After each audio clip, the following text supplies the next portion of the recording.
बिस्मिल्लाहिर्रहमानिर्रहीम। अस्सलाम वालेकुम नाज़रीन, आप देख रहे हैं प्राइम टाइम विद टीएम और मैं हूं तारिक महमूद। पाकिस्तान का सबसे बड़ा शहर कराची और सबसे ज़्यादा मसाइल, चाहे कचरे का मसला हो, चाहे ट्रांसपोर्ट का मसला हो, पानी का मसला हो, सीवरेज का मसला हो, मेयर कराची कहते हैं कि उनके पास कोई इख्तियार नहीं है। सिंध हुकूमत और मेयर कराची के दरमियान ताल्लुकात की नौइयत क्या है? ये क्या वजह हुई कि सिंध भर के जो बल्दियाती मुलाजमीन हैं वो ईद के मौके पर भी तनख्वाहों से महरूम रहे? कराची शहर से जुड़े हुए मसाइल क्या हैं? क्या वो कभी हल हो सकते हैं या ये मामला इसी तरीके से चलता रहेगा? इन तमाम बातों का जवाब देने के लिए आज हमारे साथ मौजूद हैं कराची के मेयर मोहतरम जनाब वसीम अख्तर साहब। वसीम भाई, बहुत शुक्रिया वक्त देने का। ये अजीब व गरीब वाक़या हुआ है सिंध में कि बल्दियाती जो मुलाजमीन हैं वो आज जगह जगह एहतजाज कर रहे हैं और ईद के मौके पे जो एक प्लानिंग होती है लोगों को तनख्वाह देने का और पहले से एडवांस, और ये हुकूमतें ऐलानात भी करती हैं। आखिर इस बार क्या अनहोनी हुई कि पूरे सिंध के अंदर जो है वो इस वक्त उन घरों के अंदर एक सोगवारी सी है जहाँ 2 दिन बाद ईद होनी है और लोग जो है वो बिल्कुल मफलूकुल हाली का शिकार है? ये मामला हुआ क्या है? तारिक साहब, देखें, इससे क्या पता चलता है। मैं कराची और ख़ास तौर पर सिंध की अवाम को मुखातिब होकर कह रहा हूँ, इससे ये पता चलता है कि हुक्मरान को कोई इंटरेस्ट नहीं है जो मुलाजमीन सिंध गवर्नमेंट में महकमों में काम कर रहे हैं। अवाम से तो पहले ही वो दूर हैं। अवाम के मसाइल तो वैसे ही हल नहीं करते। आप हेल्थ के हवाले से देख लें, एड्स तक फैलनी शुरू हो गई है। अच्छे खासे लोग एड्स में मुब्तला हैं, हेपेटाइटिस बी, हेपेटाइटिस सी। अस्पतालों का हाल देख ले। फेडरल गवर्नमेंट इनसे अस्पताल ले रही है वापस, क्योंकि ये कैपेसिटी नहीं है इनमें, ना इंटरेस्ट है इनमें। अब बैड गवर्नेंस की इससे बड़ी मिसाल मिल नहीं सकती कि ईद सर पे है और किसी सेक्रेटरी को, किसी पॉलिटिकल आदमी को ये ख्याल नहीं आया कि इनकी तनख्वाह, जो वर्कर्स हैं, जो काम करते हैं, इनको ईद से पहले मिल जाए। हर बार ऐसा होता है, एडवांस दिया जाता है, एडवांस सैलरी कहते हैं उसे, ईद से पहले मिल जाती है। अब तो महीना भी ख़त्म हो गया था। बिल्कुल, महीना भी ख़त्म हो गया। अगर ये सैलरी रिलीज़ करते 27 तारीख को, 27 मई को, तो लोगों को सैलरी ईद से पहले मिल जाती। इन्होंने 30 को रिलीज़ की है सैलरी।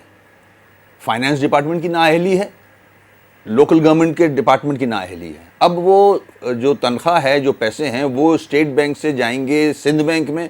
प्रोसीजर देखें इनका, सिंध बैंक से जाएंगे, फिर रिलेटेड जो भी कंसर्न बैंक्स हैं उनमें, और उसके बाद लोगों को सैलरी उनके बैंक से मिलेगी, जो कि अब नहीं मिलेगी, ईद के बाद मिलेगी। क्योंकि आज working day, last working day. Interior Sindh में एहतजाज हो रहा है, आप भी देख रहे हो, मैं भी देख रहा हूँ। कराची में भी आज एहतजाज हुआ है। तो क्या मतलब इस तरह से गवर्न करेंगे इस सिंध को, इस कराची शहर को? Total bad governance. Court order कर रहे हैं सिंध गवर्नमेंट को, high court and supreme court direction दे रहे हैं कि आप अब ये करें, अब ये करें, अब ये करें। कैपेसिटी नहीं है। जो दिल से काम किया जाता है अपने शहर के लिए, अपने सूबे के लिए, वो कहीं नज़र नहीं आता। ये तो फिर इंक्वायरी नहीं कंडक्ट होनी चाहिए वसीम अख्तर साहब? जो इतनी बड़ी नाअहली हुई है, हज़ारों लोग जो है वो, इससे बड़ी बड़ी नाअहलियाँ हैं रेवेन्यू से रिलेटेड। आपकी गंदम कहते हैं चोरी हो गई, ये इतना आसान काम है? आपके डिपार्टमेंट्स क्या कर रहे हैं? अरबों रुपए की गंदम चोरी हो गई, मतलब मजाक बनाया हुआ है। क्या है जिस तरह से गवर्न किया जा रहा है, इस पे तो बिल्कुल जो फरोग नसीम साहब का स्टेटमेंट है कि 149B की तरफ तवज्जो देनी चाहिए फेडरल गवर्नमेंट को। अगर लॉ एंड ऑर्डर को अलग रख दें और फाइनेंसिस को देखें और गवर्नेंस को देखें, तो ना आप तनख्वाह दे रहे हो टाइम पे लोगों को, ना डेवलपमेंट हो रही है, पानी का निज़ाम तबाह हुआ है, सीवरेज का निज़ाम तबाह हुआ है, ट्रांसपोर्ट है ही नहीं, आपका मास्टर प्लान का पता ही नहीं है, हेल्थ का हाल देख लें आप, आपके सामने है। इससे बढ़ के हो नहीं सकता कि WHO की टीम आके बैठी हुई है और वो देख रही है कि किस तरह ये एड्स फैली है। तो और फिर उसके ऑन द टॉप जो मिनिस्टर साहिबा हैं हेल्थ की, वो ये कह के टाल रही हैं कि ये इससे ज़्यादा एड्स तो पंजाब में फैली हुई है, KPK में है, क्या नाम है उसका, बलूचिस्तान में है। तो ये कोई जवाब है? आप अपने घर का बताओ, आप क्या कर रहे हो?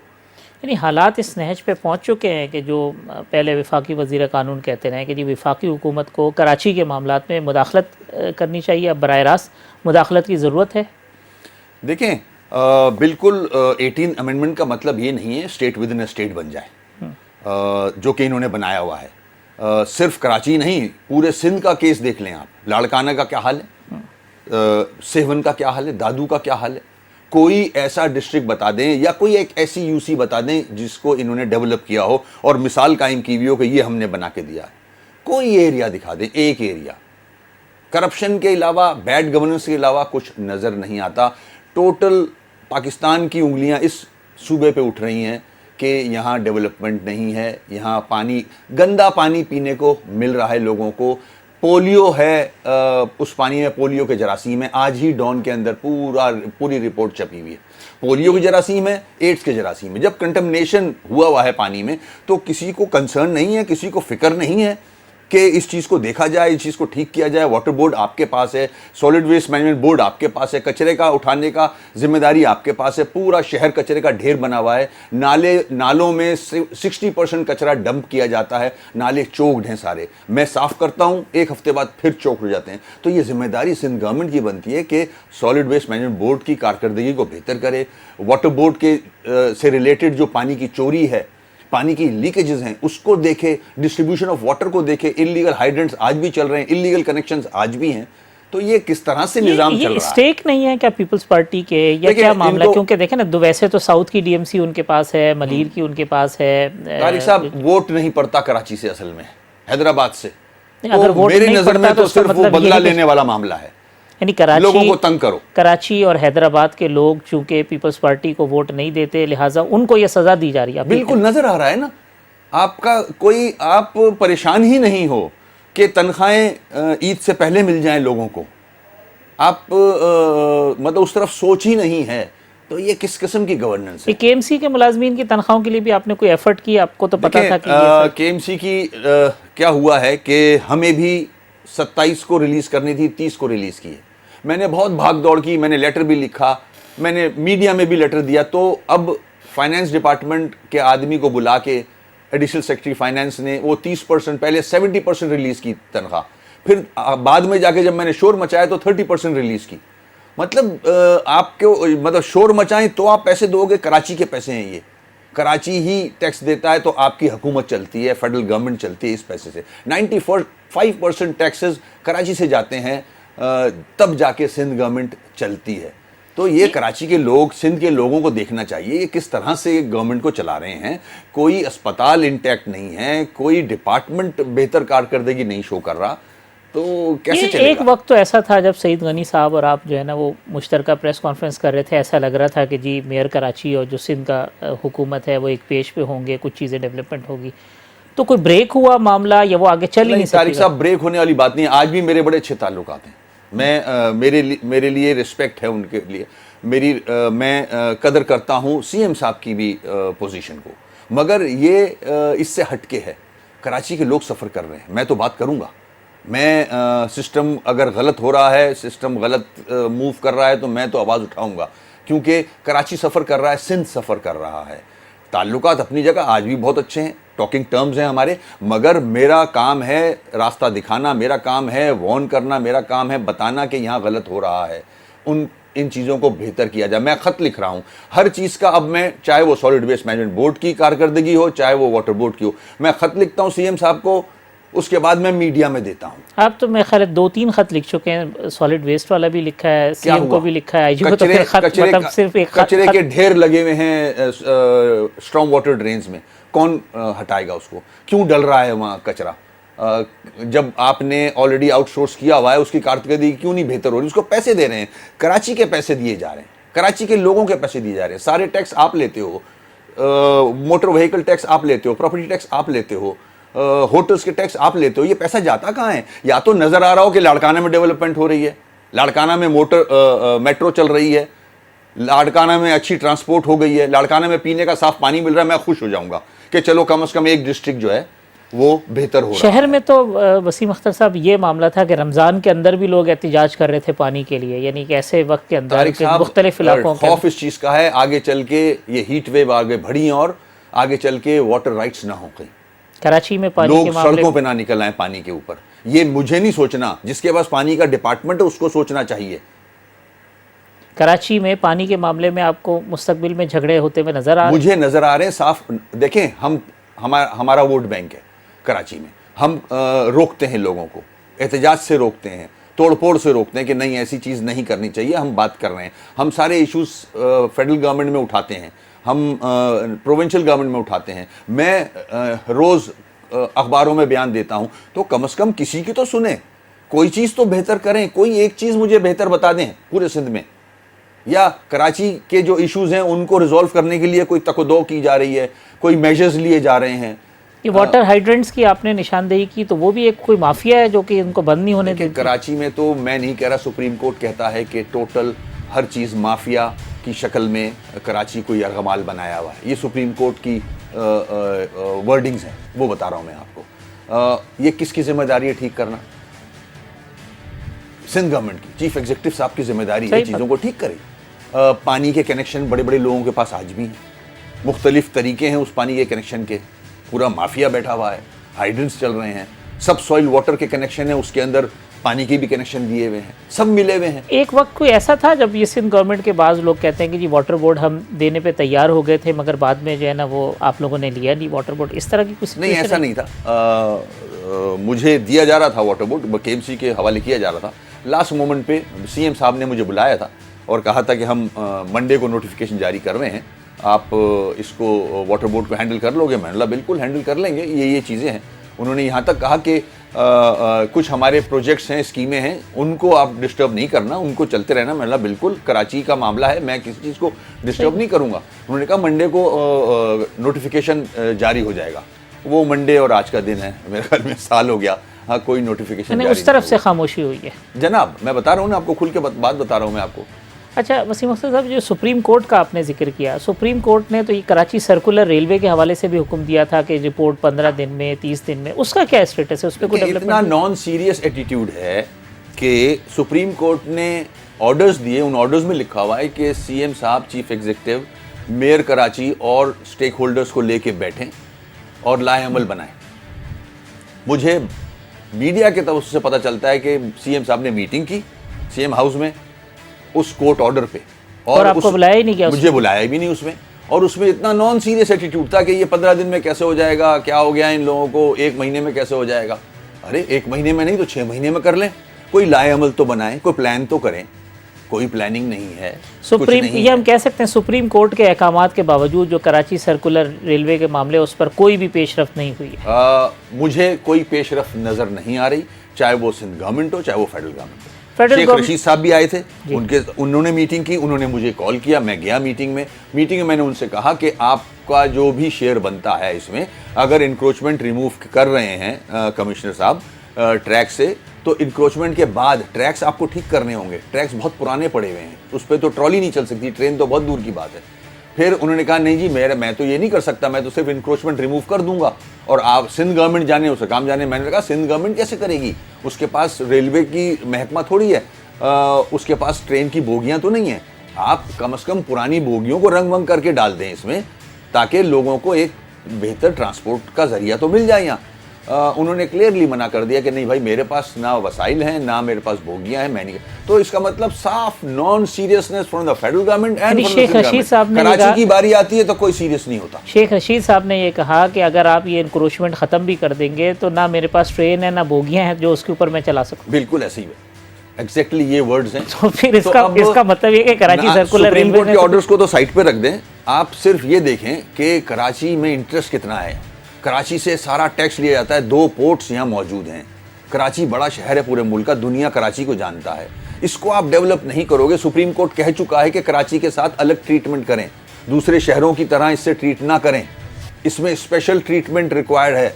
इसके इंफ्रास्ट्रक्चर को ठीक करना है, सीवरेज तबाह हुआ है, पानी के इंफ्रास्ट्रक्चर को ठीक करना है। तो इसको कौन देखेगा? आप हुकूमत तो बना के बैठ गए हो। ट्रीटमेंट को जो है ना वो एडवर्स डायरेक्शन में ले गए कि स्पेशल ट्रीटमेंट कर रहे हैं, ना फंड्स दो, ना एग्जैक्टली वो वाला स्पेशल ट्रीटमेंट हो रहा है कि इसके साथ आपने हशर ये किया है कि खंडरात में तब्दील किया जा रहा है पूरे सिंध को भी और कराची को भी। वसीम भाई एक ब्रेक ले लेते हैं, ब्रेक के बाद आएंगे तो जो विफाकी हुकूमत और आपका मामला है और विफाकी हुकूमत से भी जो आपकी तवक्कुआत थी उस पर क्या पेशरफ्त हुई है, उस पर गुफ्तगू करेंगे। एक वक्फे के बाद आते हैं तो मेयर कराची वसीम अख्तर साहब से गुफ्तगू करते हैं और बहुत अहम इंकशाफात वसीम अख्तर साहब ने किए हैं कराची सर्कुलर रेलवे के हवाले से और जो सिंध हुकूमत के साथ उनके ताल्लुकात और मामलात हैं उसकी नौयत के हवाले से। तो वक्फे के बाद दोबारा इसी गुफ्तगू को जारी रखते हैं।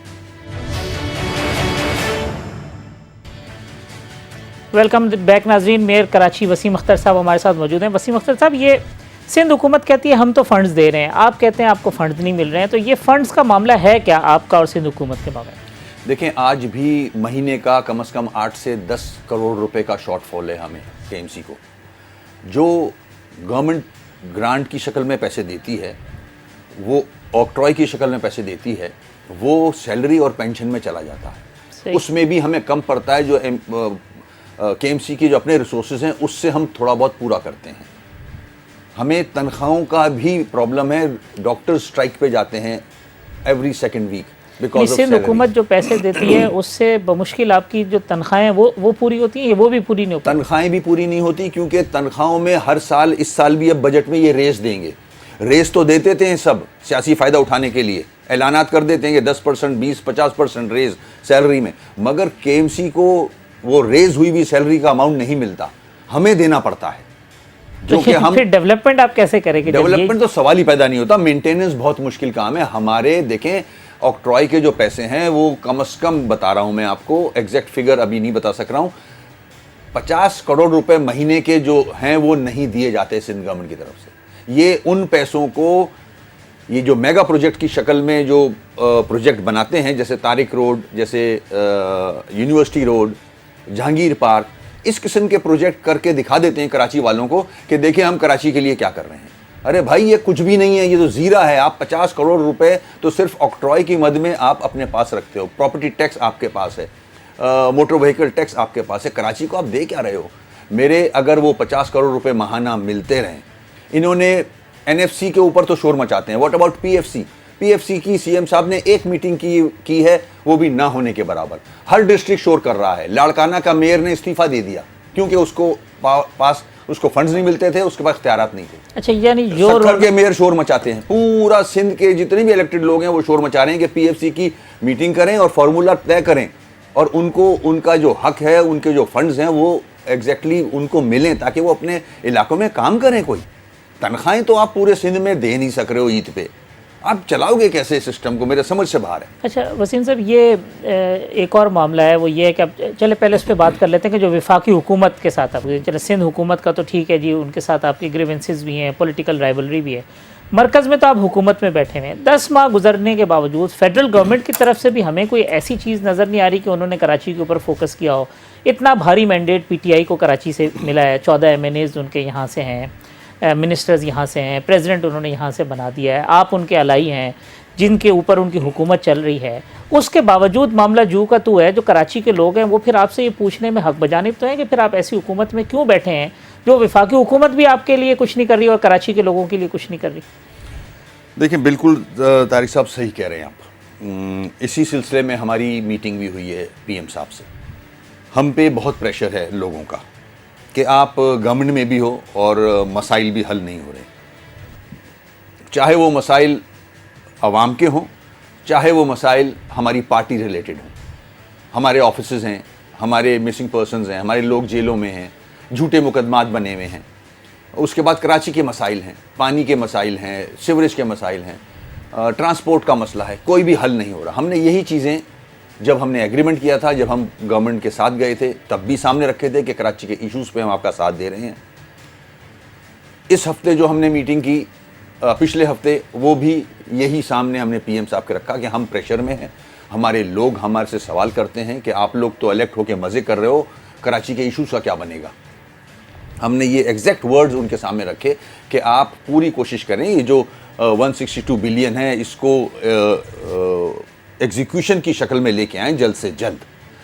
जो फेडरल फंडेड प्रोजेक्ट्स हैं, K4 है, S3 है, उसमें आप फंडिंग करें ताकि ये प्रोजेक्ट जल्द से जल्द कंप्लीट हों। ट्रांसपोर्ट के लिए हमने बात की उनसे, स्पेशल फंड हमने कहा कि आप KMC को दें, आप हैदराबाद को दें, ताकि जो फंड्स, जो शॉर्टफॉल्स हैं, जो सिंध गवर्नमेंट हमें नहीं दे रही, तो आप वो पैसे दें ताकि हम लोगों के इलाकों में काम कराएं। लोग सफ़र कर रहे हैं, सारा इलाका जो है वो कंटमिनेटेड पानी पी रहा है, हम उसमें कम से कम थोड़ा सा अपना हाथ बटा दें वाटर बोर्ड का, हम पाइप की जो पाइप्स हैं वो चेंज करा सकते हैं, इतना पैसा तो हमें मिले ताकि हम कुछ आंसू तो पूछ सकें लोगों के, हम काम तो करा सकें लोगों का। तो हमने ये सामने रखा है पीएम साहब के, हमने कहा है कि ईद के बाद हमें कोई जवाब अगर मिल जाएगा तो बेहतर होगा, अदरवाइज़ फिर हम राब्ता कमेटी बैठेगी और कोई आगे लाहेबल बनाएगी, अपने वोटर से पूछ के, अपनी आवाम से पूछ के कि क्या किया जाना चाहिए आगे। कराची के लोग तो आपसे ये पूछने में हक बजाने भी होंगे ना कि 2 आपके फेडरल मिनिस्टर्स हैं जो हुकूमत में बैठे हैं, कल आप ये कह के जान तो नहीं छुड़ा सकते कि जनाब हमने उनसे मांगा और उन्होंने हमारे लिए नहीं किया। तो आपके पास 2 ही चॉइसेस हैं, या तो आप इसी तरीके से हुकूमत के साथ चिपके रहें और आपके लोग जो हैं वफाकी हुकूमत के मज़े लेते रहें, और दूसरी तरफ आपके पास ऑप्शन ये है कि फिर आप आवाम का मुकदमा जो है वो आवाम की अदालत में लड़ें।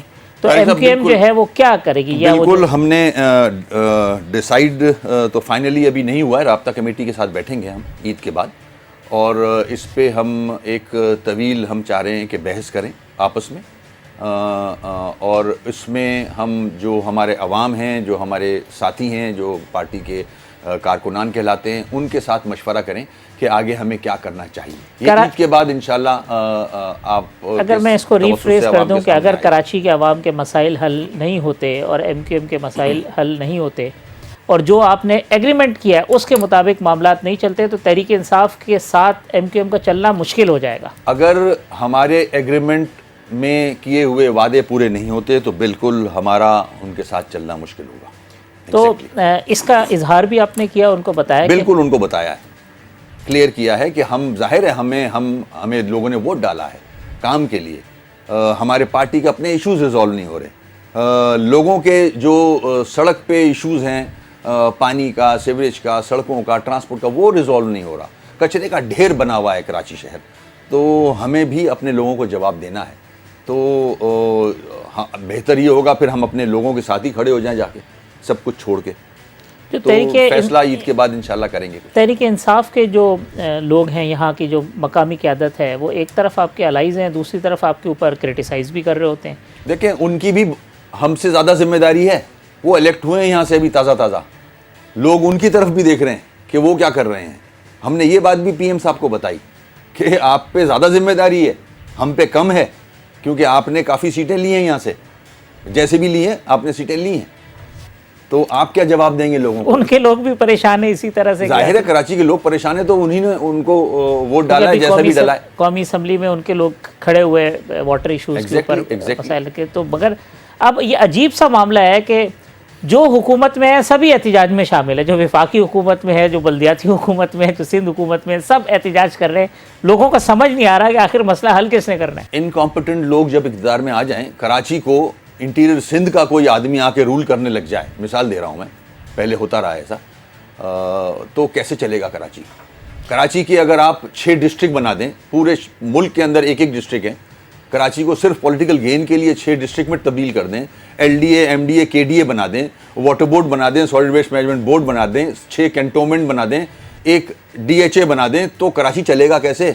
जब तक एक छतरी के नीचे नहीं आएगा सारे इख्तियारात, जब तक कराची के इश्यूज रिजॉल्व नहीं हो सकते। वसीम साहब, एक ब्रेक लेते हैं, ब्रेक के बाद आएंगे तो गुफ्तगू करेंगे कि इख्तियारात के अलावा करप्शन के इल्ज़ामात भी लग रहे हैं, मतलब आपके ऊपर भी लग रहा है, जो और बल्दियाती नुमाइंदे हैं उसके ऊपर भी लग रहे हैं। तो एक वक्फ़ा ले लेते हैं, वक्फ़े के बाद जब आएंगे तो आपसे इस पर आपका मौक़िफ़ जानेंगे कि आखिर ये मामला क्या है। एक तरफ तो पैसे नहीं है, और अगर पैसे नहीं है तो फिर आप करप्शन कहाँ से कर रहे हैं और किस तरह से कर रहे हैं। तो एक वक्फ़े के बाद आके वसीम अख्तर साहब से गुफ्तगू करते हैं।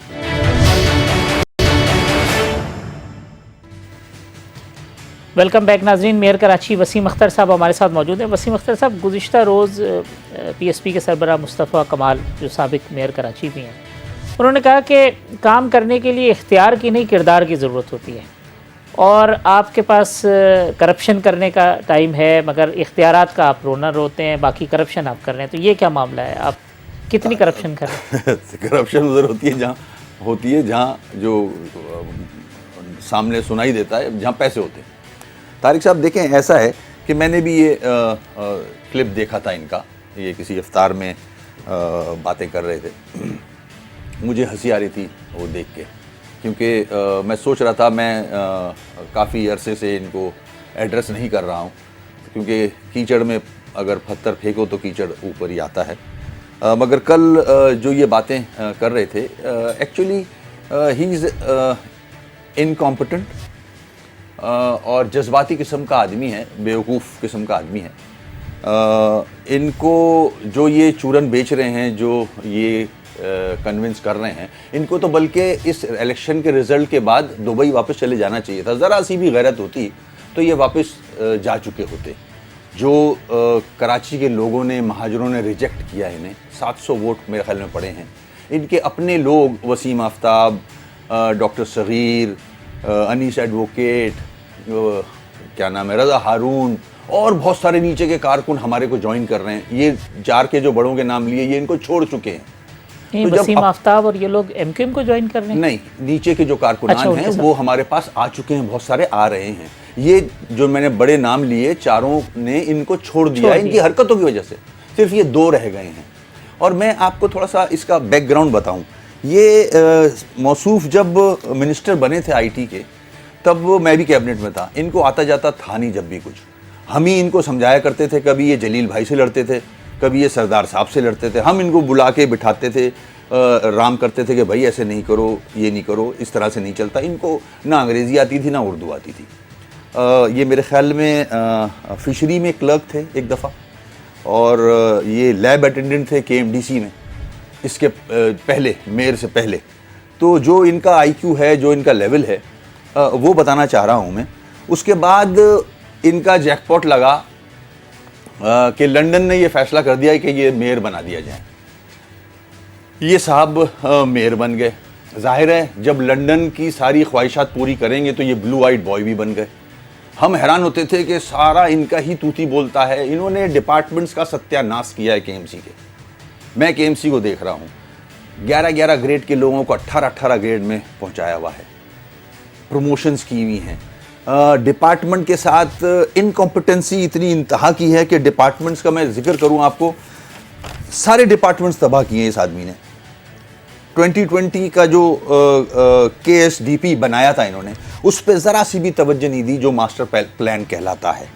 इन्होंने हर चीज़ को शिफ्ट किया है। अपना प्रॉब्लम जो है वो कि इसको, इस प्रॉब्लम को एड्रेस ही ना करो। हर वक्त ये अपने प्रॉब्लम्स जो है ना वो शिफ्ट करते थे। इन्होंने ट्रांसपोर्ट में ज़ीरो एक्टिविटी थी इनकी जब ये मेयर थे।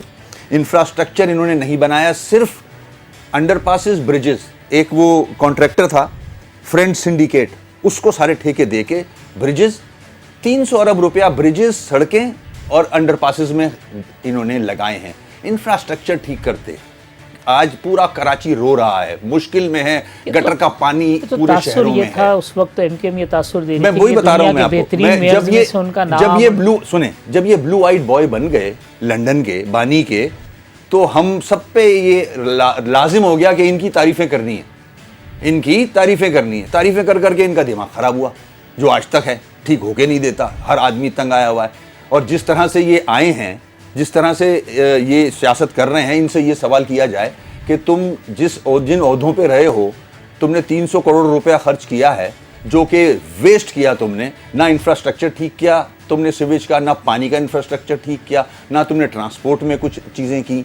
तुमने वो पैसा किया कहाँ, क्या हुआ है उस पैसे का? आज आप अपना ऑफिस चला कैसे रहे हैं, ये सवाल तो किया जाए इनसे। ये पैसा कहाँ से आ रहा है, कौन दे रहा है ये पैसा? ये करप्शन दूसरों पे इल्ज़ाम लगाते हैं। 300 अरब आपने, जो लंदन सबसे ज़्यादा पैसे देने वाला ये आदमी था, यानी मुस्तफा जब कमाल ब्लू आइड बॉय बने। ये मुस्तफा कमाल यहाँ से लंदन पैसे भिजवाते थे। इनसे आप कुरान रख लें और इनसे पूछें कि आप आलाकार नहीं बने थे केएमसी के फंड्स वहाँ भेजने में। कुरान रख लें, इनसे पूछ लें कि आप आलाकार नहीं थे, आपने केएमसी के पैसे लंदन नहीं पहुँचाए। आप इनसे पूछें, मुझसे नहीं। तो ये इतना बड़ा करप्ट आदमी दूसरों पे करप्शन के इल्ज़ाम लगाता है, दूसरों पे दूसरे इल्ज़ाम लगाता है। इसका मैंने बताया ना, जो कराची के लोगों ने रिजेक्ट किया है, जो महाजरों ने इसको रिजेक्ट किया है, ज़रा सी भी गैरत होती ये वापस दुबई चला जाता। आज इसको जिस तरह से इसके कारकुनान शिफ्ट हो रहे हैं दूसरी जगहों पे हमारे पास, अब ये चूरन बेच रहे हैं कि मुझे प्रेशर पड़ रहा है कि महाजर मुझे ये कह रहे हैं कि एक हो जाएं। अरे गलत फहमी है, महाजर तुम्हें नहीं कह रहे एक हो जाएं, तुमको तो वो रिजेक्ट कर चुके हैं। वो दूसरी एमक्यूएम के जो दूसरे फारूक सत्तार साहब हैं उनको कहा जा रहा है, ये समझ रहे हैं मुझे कह रहे हैं। इनको तो वो घास भी नहीं डालते। तो ये तो महाजनों की सियासत भी नहीं करते हैं। इन्होंने महाजनों को तो रिजेक्ट किया है कि हम महाजनों की सियासत नहीं करते। तो आज ही महाजनों की बातें कर रहे हैं कि महाजन मुझे कह रहे हैं कि एक हो जाएं। तो ये गलत फहमियाँ हैं इस आदमी को। मैं तो इससे रिक्वेस्ट कर लेता हूं कि भाई तेरी दाल नहीं गलने वाली। यहाँ तू जिस तरह से आया है इस तरह से सियासत होती नहीं है। इमेच्योर बेवकूफ़ आदमी है और लोगों को भी ख़राब कर रहा है जो इसके साथ हैं। कुछ लोग तो छोड़ के जा चुके हैं। तो अब ये बैठ के टीवी पे दूसरे इल्ज़ामात लगा रहे हैं, दूसरों के ऊपर इल्जामात लगा रहे हैं। अपने आप को तो देखो, तुम्हारी कारकर्दगी रही क्या है जब तुम मेयर थे? तुमने किया क्या है? तुम एमक्यूएम के कारकुनों से पूछो, फिरौन बना फिरता था ये। इसको हम समझाया करते थे, बिल्कुल बच्चा जैसे होता है, सिगरेट छुपा के पीता था। तो ये आज सबका वो बना हुआ है, हमारे सामने का तो बच्चा है ये। हम तो इसको सिखाया करते थे, बताया करते थे। मैं लोकल गवर्नमेंट का मिनिस्टर था जब। वसीम साहब, आप ना बिल्कुल आपने आज ऐसी बात की जो बिल्कुल उलट है। एक इंप्रेशन ये है कि उन्होंने कराची को डिलीवर किया, कराची को बेहतर बनाया, और केएमसी का इंफ्रास्ट्रक्चर वो जो कौन सा सिंडिकेट है, केएमसी सिर्फ फ्रेंड सिंडिकेट को उसने बनाया है। सिर्फ जान के अंडरपासेस, ब्रिजेस, सड़कें बनाई गई क्योंकि उसमें खुशी आती है। अगर आपको प्यार था कराची से तो इंफ्रास्ट्रक्चर ठीक करते, सीवरेज का, पानी का, ट्रांसपोर्ट देते। केएमसी की तबाही में मुस्तफा कमाल का हाथ है। बिल्कुल तबाह किया डिपार्टमेंट, सारे डिपार्टमेंट्स तबाह किए, भर्तियां कर करके लोगों को जो कॉम्पिटेंट लोग नहीं हैं, अपने किस्म के लोग भर्ती किए, अपने किस्म के लोगों की प्रमोशन की, सारे डिपार्टमेंट तबाह किए इस आदमी ने। आज मुझे वो डिपार्टमेंट बेहतर करने पड़ रहे हैं। वसीम साहब, ये जो भर्तियां हुई इसमें एक मामला और भी है जो एमक्यूएम का है कि जाली डोमिसाइल के ऊपर जो है ना वो यहाँ हज़ारों भर्तियां हुई हैं। ये क्या मामला है और उस पर नहीं, ऐसा नहीं है। सॉरी, जो इन्होंने जो एक इल्ज़ाम लगाते हैं ना कि घोस्ट मुलाजमीन है, उसको मैं रिजेक्ट करूँगा। घोस्ट मुलाजमीन नहीं है यहाँ। लोकल गवर्नमेंट ने खुद चेक किया है पूरे केएमसी के स्टाफ को, घोस्ट मुलाजमीन नहीं है। हाँ, ये ज़रूर है कि अब जो सिंध गवर्नमेंट ने नौकरियाँ दी हैं, लाखों नौकरियां दी हैं, उसमें जाली डोमिसाइल यूज़ हुए हैं, पीआरसी यूज़ हुए हैं। किसी भी कराची और हैदराबाद के आदमी को नौकरी नहीं दी। कराची की जॉब्स हैं, हैदराबाद की जॉब्स हैं, मगर यहाँ का आदमी कोई नहीं है। कराची और हैदराबाद के जाली डोमिसाइल के ऊपर सिंध हुकूमत में नौकरियां दी गई, बिल्कुल दी हैं। यहाँ के पंजाबी, पठान, बलोच, सिंधी, उर्दू बोलने वाले जो कराची में रहते हैं, हैदराबाद में रहते हैं, उनको जॉब अपॉर्चुनिटी नहीं दी गई। दूसरों को, अपने मनपसंद लोगों को, अगर वो यहाँ फिट भी नहीं बैठता तो उसका जाली डोमिसाइल बनाया गया है और उनको नौकरियां। वसीम साहब, आखिरी बात ये कि एक चार्ज पार्किंग का बड़ा एक मामला है। जहाँ गाड़ी खड़ी करो, मोटरसाइकिल खड़ी करो, लोग आ जाते हैं 50 रुपये दे दो, 100 रुपये दे दो। ये पैसे आप इकट्ठे कर रहे हैं? देखें, हमारे पास 31 साइट्स हैं पार्किंग की, जो कि हम ऑक्शन करते हैं। अब पूरे कराची में ये माफिया बना हुआ है। लोग यहाँ मैंने तो आईजी साहब को ख़त भी लिखा है कि मेरे पास जो रिपोर्ट्स हैं वो इलाके के थाने के नीचे के लोग भी इन्वॉल्व हैं, वो सपोर्ट करते हैं उस माफिया को और वहाँ पार्किंग कराते हैं। इसमें पैसा बहुत है। मैं कराची के लोगों से रिक्वेस्ट करूँगा कि केएमसी ने रेजोल्यूशन पास किया है कि मोटरसाइकिल के 5 रुपये और गाड़ियों के 20 रुपये, इससे ज़्यादा कराची के लोग चार्ज पार्किंग वालों को पैसे ना दें, बिल्कुल ना दें। मैं डीएमसीज़ को भी कहूँगा कि इस पर वो करें, इसको इम्प्लीमेंट करें। 5 रुपये मोटरसाइकिल के और 20 रुपये गाड़ियों के। कराची के लोगों पे बोझ ना डालें। पहले ही महंगाई इतनी हो चुकी है और ये जो माफिया है इसको पुलिस की जिम्मेदारी है कि चेक करे, इस माफिया को जल्द से जल्द खत्म किया जाए। और आपने आईजी को लेटर भी लिखा है? मैंने लिखा है लेटर है। वसीम अख्तर साहब, बहुत शुक्रिया। मेयर कराची वसीम अख्तर साहब की गुफ्तगू आपने सुनी। कल इसी प्रोग्राम में दोबारा मुलाकात होगी। अल्लाह हाफिज़।